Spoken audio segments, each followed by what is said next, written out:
Welcome to NYC Now. I'm Janae Pierre.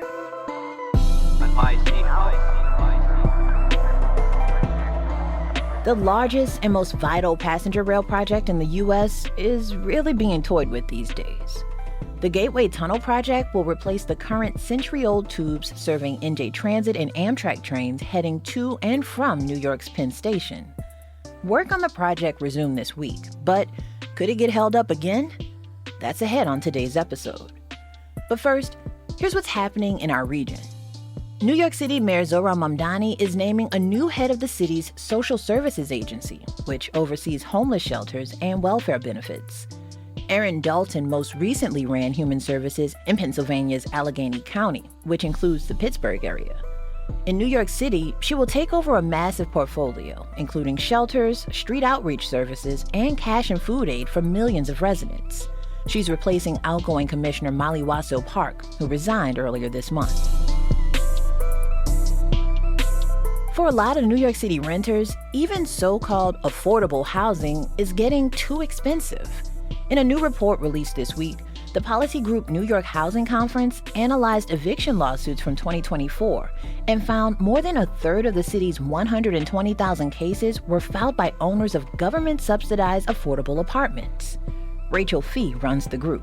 It's tens of thousands of households who are at risk of losing their affordable housing. We want to make sure that they can retain that housing because they aren't going to have other housing choices in the market. Just a fraction of the cases resulted in an actual eviction, but the eviction proceedings placed pressure on tenants to pay back rent.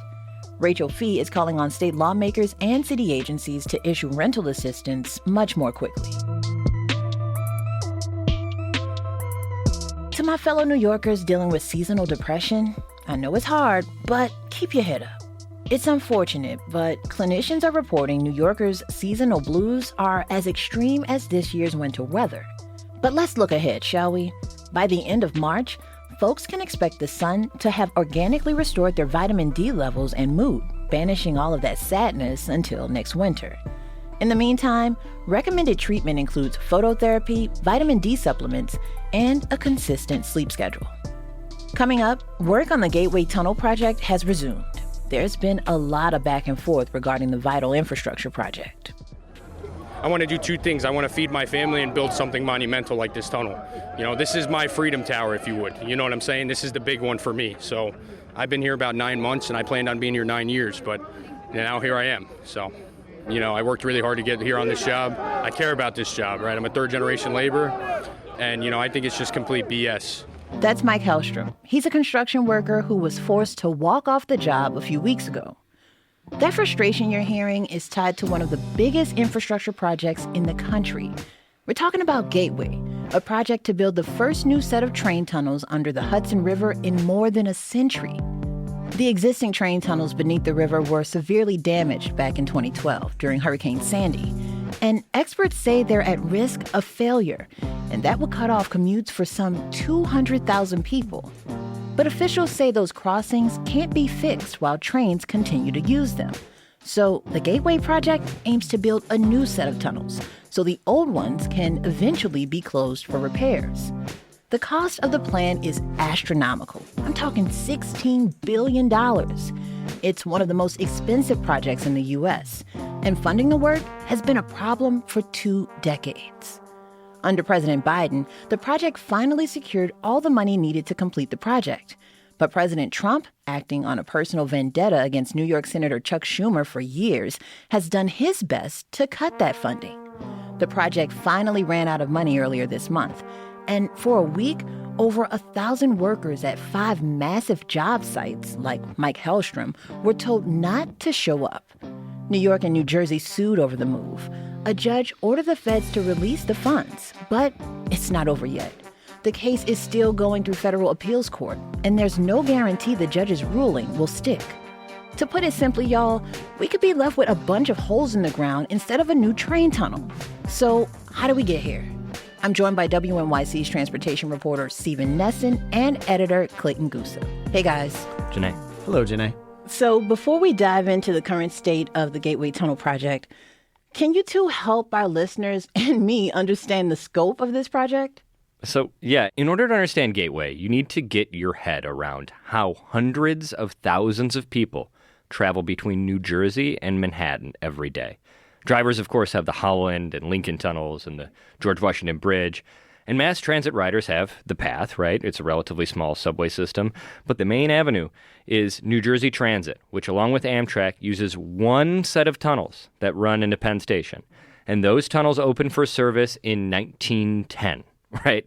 And that old infrastructure is responsible for a lot of headaches for commuters. Yeah, I am certain. I know a bit about the summer of hell back in 2017 and my personal summer of hell back in 2024. Right. It's part and parcel to the same infrastructure. It dates back to when Penn Station was first built. Mm-hmm. And I should add, Janae, this isn't the first time a new tunnel has been floated or even started. Oh. Before Gateway, there was ARC. That's a fun acronym that stands for Access to the Region's Core. Okay, Rolls that's right off the definitely tongue. Before my time here.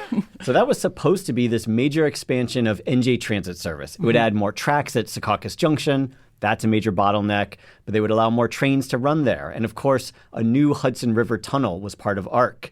The plan would also add an expansion of Penn Station, just next to the existing one, near Macy's and Herald Square. Mm-hmm. Studies for that began in 1995. There was this 6-year environmental review process, very extensive, and construction even started in 2009. The whole project was supposed to take a decade to complete, and if they did it, we wouldn't even be sitting here talking. So what I'm hearing, Stephen, is the need for new tunnels, that was needed before Hurricane Sandy in 2012. Absolutely. And work was well underway to get that new tunnel going, but then New Jersey elected a Republican governor by the name of Chris Christie. In 2010. On the campaign trail, he said he supported the ARC project, but he changed his mind after winning the election. I simply cannot responsibly allow this to go forward. That's Governor Chris Christie speaking in October of 2010. He worried New Jersey would be on the hook for most of the $8.7 billion price tag, as well as cost overruns. The easiest thing in the world would be for me to say, well, let's let it go forward and let whoever else is in this office in 2018 deal with the problem. That's not who the people of New Jersey elected. It's not who I am, and it's not the way I'm going to conduct myself in this office. How did New Jersey residents react to this back and forth of Chris Christie? There was a bit of a mixed reaction, but also, like, it's a very driving heavy state. Mm-hmm. And so Christie gave a handout to drivers. Right. So certainly transit folks were very upset about this, advocates, especially in New York. But some people were okay with it. It was going to be expensive. And instead of using the state's contribution, which was $3.1 billion, he gave everyone a break on the gas tax. That, unfortunately, was very short-lived because the gas tax did go up in 2016, and it went up by 23 cents, which was a huge jump at that time, the first major increase in New Jersey in years. But at the time, for Christie, it was a winning issue, keeping taxes low for people. Of course, years later, we're still dealing with the consequences of that decision. Yeah, and I'm sure Christie is still facing some criticism from that move, right? Yeah, it was monumental, and especially, people in New York who were going to fund this project, it gave him sharp criticism. But he also had a lot of valid concerns. The ARC tunnel wouldn't go far enough to connect to other transit routes.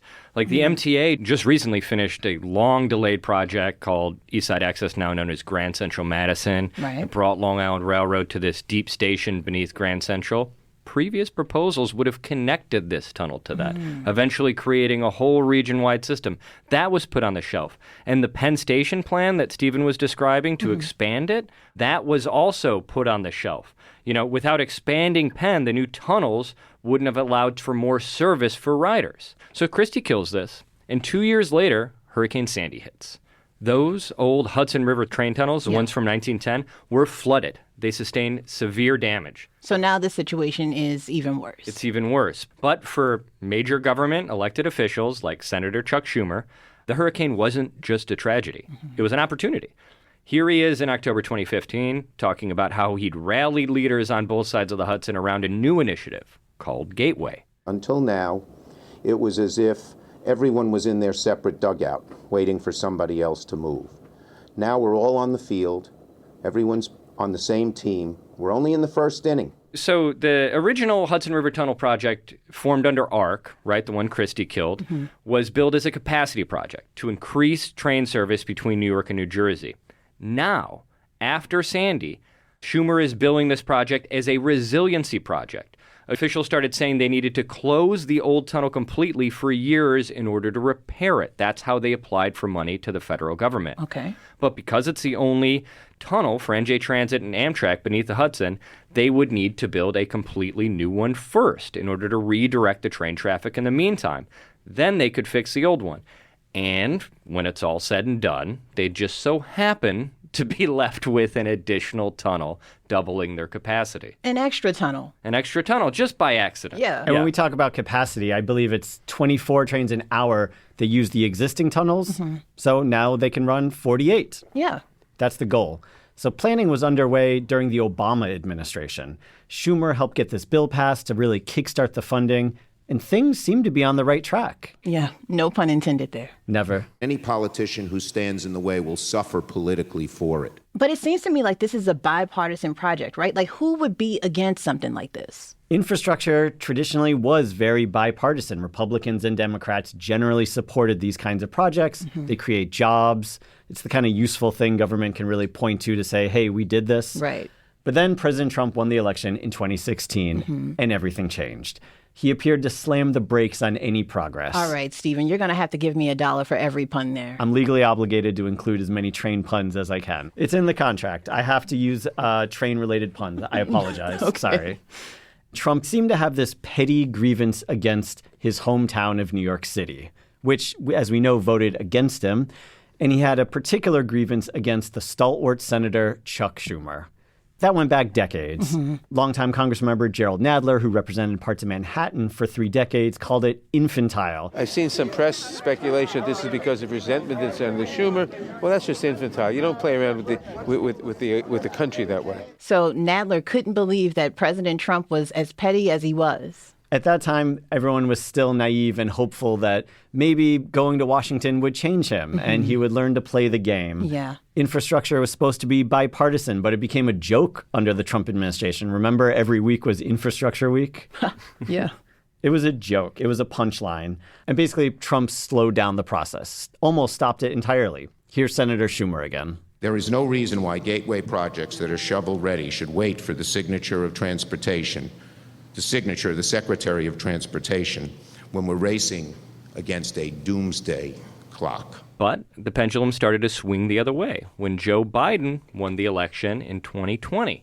He comes into the White House in 2021 and he gives hope to the transportation world. Yeah, you know, we remember Joe Biden leaving office with nicknames like Uncle Joe or Sleepy Joe, but he was known early on as Amtrak Joe, right? Right. That dates back to his time in the Senate when he would commute to and from D.C. and Delaware every day to be with his kids. On the train. Right. On Amtrak. Yeah. So he comes into the White House with, he has a majority in the House, majority in the Senate, and he passes this landmark bipartisan infrastructure bill. It gave billions and billions and billions historic funding to Amtrak as well as states to build new train lines.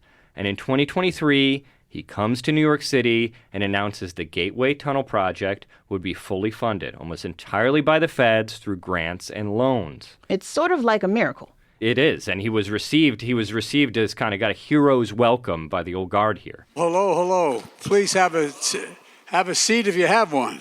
So it seemed, at long last, the work would move forward. It was a major win for people, especially like Chuck Schumer. Yeah. This would be his legacy infrastructure project. For years, people talked about fixing this tunnel.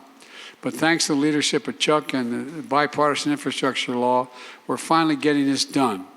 This law is the most significant investment in rail, since we created Amtrak over 50 years ago. All right, so that's the story, right? That's the story. Have a good podcast. Construction started, and it's not like anyone could stop it at this point, or no? Not exactly, Janae.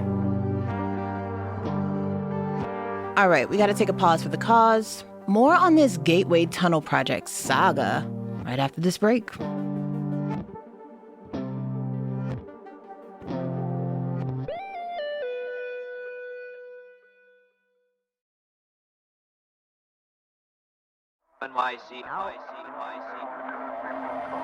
Stephen, what are we hearing here? This is the sound of construction underway on the New York side of the project. Crews are digging a trench that will eventually have a tunnel in it. Right now, it's all mud and muck, but you can see how eventually it will snake from Hudson Yards under the West Side Highway to beneath the Hudson River. But this right here is really just the beginning. Full steam ahead. Mm-hmm. That's the obligatory train pun every minute and a half. Yeah. You know, we just heard about the decades of work it took to get to this moment, how former New Jersey Governor Chris Christie killed a previous plan to build a new train tunnel beneath the river, and how President Trump, during his first term, delayed another tunnel plan. Stephen, the work on the project was well underway when Trump returned to office last year, so tell us what happens next. So, right, work had been underway for nearly 2 years at this point. Mm-hmm. $1 billion had been spent. There are holes in the ground. There's 5 different work sites under active construction.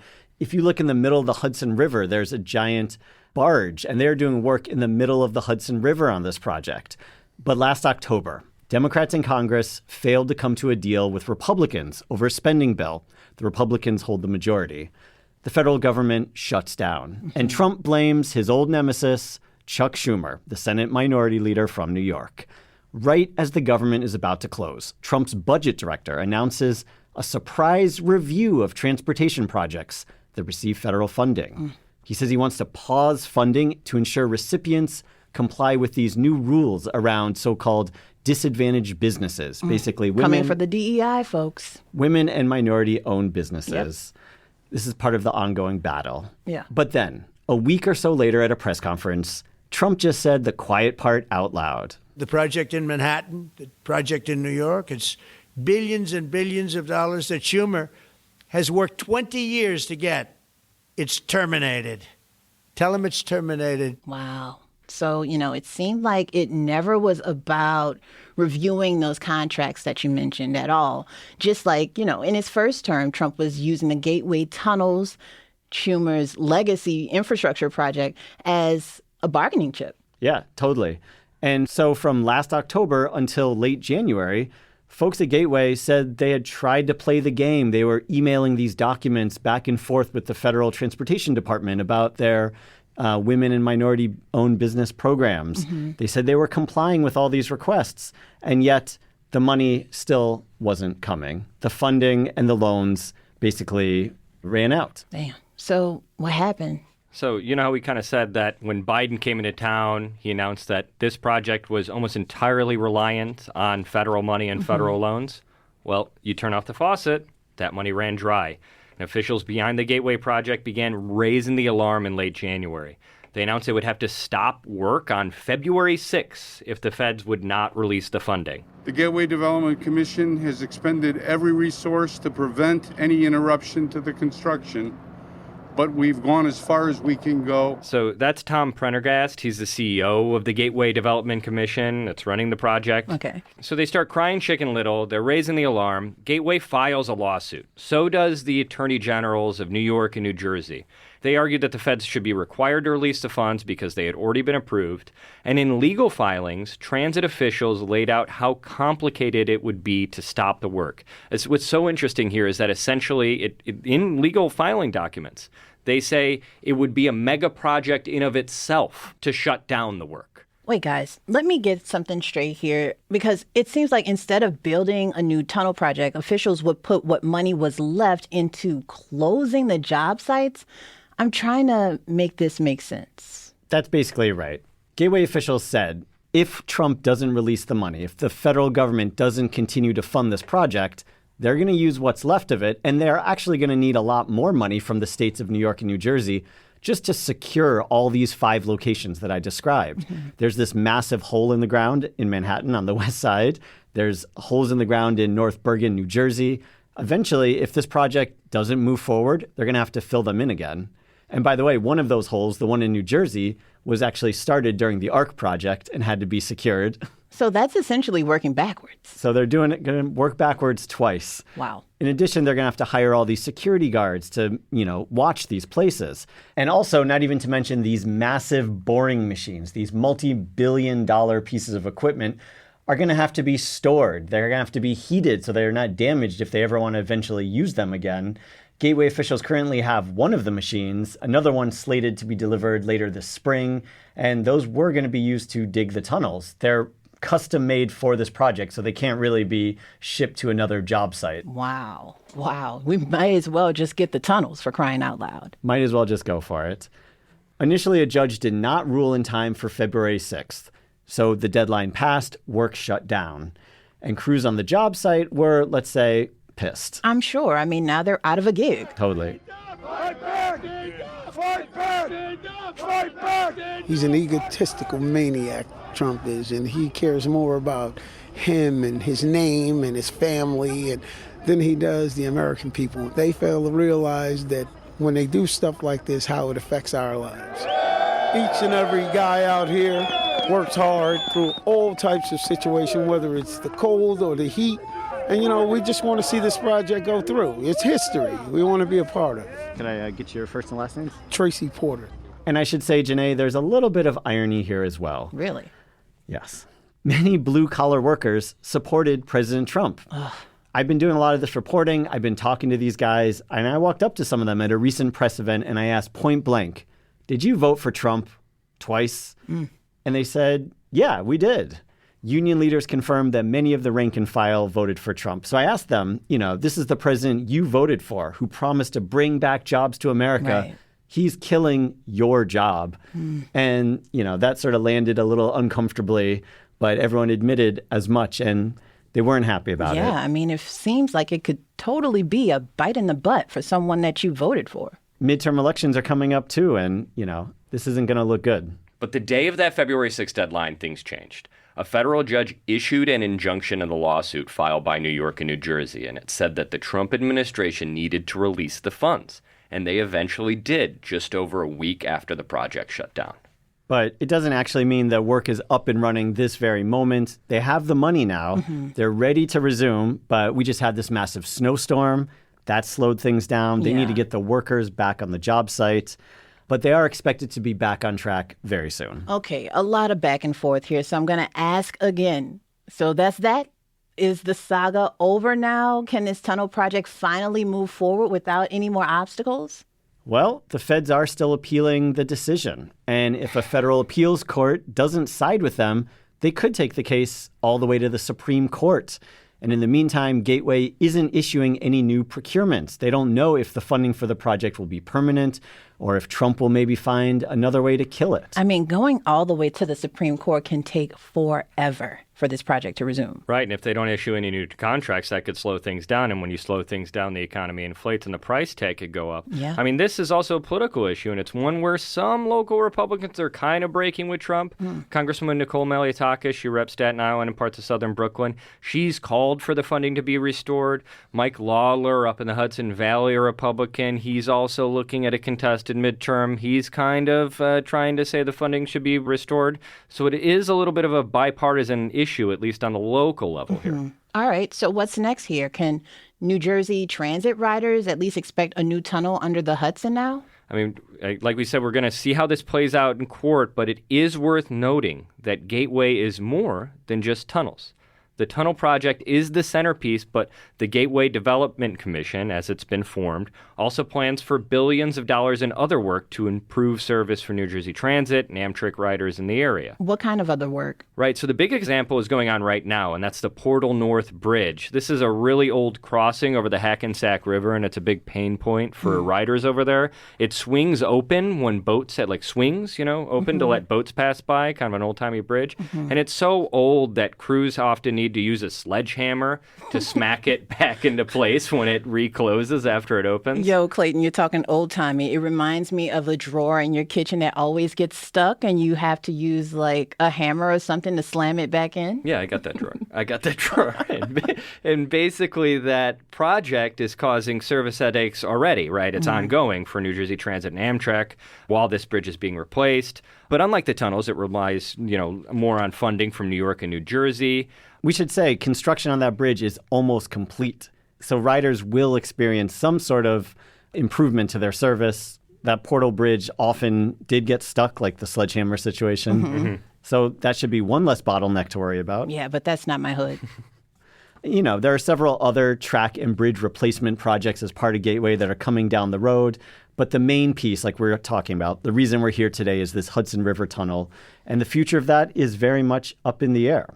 And even when it's complete, it doesn't mean that we're going to see double the service overnight. They need more trains and they need more space for those trains. And speaking of space, it sounds like they need to go to Penn Station. Exactly. And Penn Station right now is at capacity, right? It's cramped. It's the busiest rail station in the country. And in order to expand capacity between New Jersey and New York, Penn Station needs to expand as well. And the MTA for years was leading the project to overhaul it. But last year, Trump announced Amtrak owns the station, would take over the work from the New York agency. And now they're moving full steam ahead on a plan to redevelop Penn, and the Trump administration is clearly seeing this as a potentially legacy project for the president himself. Oh, boy. During negotiations over the Gateway funding, sources told us that White House officials offered to release the funding for the tunnel project if New York agreed to a mild concession. It would be to rename the train hub as Trump Station. Trump Station, Clayton. Oh, is anyone taking this seriously? I mean, Trump likely is. He loves putting his name... Aside from the Trump administration. I mean, he's the president, and he loves putting his name across New York. Look at all his real estate projects over the past 4 decades. And his administration is also planning to pay for the redevelopment. Democrats like Governor Kathy Hochul have pushed back against the idea, right? And local Republicans have been notably silent. We know silence is a form of a response. Silence is a response. Of course, Trump may eventually realize that in order to justify this Penn Station project, he also is going to need those gateway tunnels. So all the pieces might finally come together. This saga is slated to play out for at least another decade. The new tunnel is going to take at least another decade to build. And after that, they're repairing the old tunnels. That's expected to take a couple of years. And it's really unclear how long a Penn Station overhaul will take. Will either of us see any of these tunnels come to fruition? If we're in New York for a long time, we'll be here. Janae, I hope we eat healthy and exercise and we perhaps grow a little grayer than we are now, but we'll be sitting here at this table in 25 to 30 years talking about the great new Penn Station and those great new tunnels. Maybe we'll all live in New Jersey by then and have to use it. We'll have no choice. Well, climate change also, may make the move to New Jersey more appealing if more of Manhattan is underwater. Wow. That's WNYC's transportation reporter Stephen Nessen and editor Clayton Guse. Thanks, gentlemen. Thank you. And thank you for listening to NYC Now. I'm Janae Pierre. See you next time.